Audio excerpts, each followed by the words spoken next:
Rocky हा संजय दत्त यांचं रुपेरी पडद्यावरचं पदार्पण म्हणून लक्षात राहिलेला चित्रपट 1981 साली 6 मे रोजी प्रदर्शित झाला होता.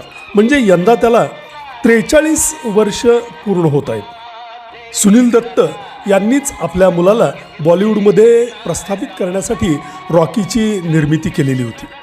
टीना मुनीम, अरुणा इराणी, अमजद खान, राखी, रणजीत, शक्ती कपूर यांच्या इतर भन्नाट अशा भूमिका होत्या.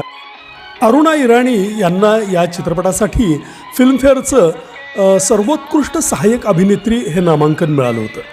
नर्गिस यांच्या निधनानंतर 2 ते 3 दिवसात हा चित्रपट प्रदर्शित झाला होता आणि 1981 मधील सर्वाधिक कमाई करणारा हा 10वा चित्रपट ठरला होता. आर डी बर्मन यांचं बहारदार संगीत असल्यामुळं यातली गाणी त्यावेळी प्रचंड गाजली होती.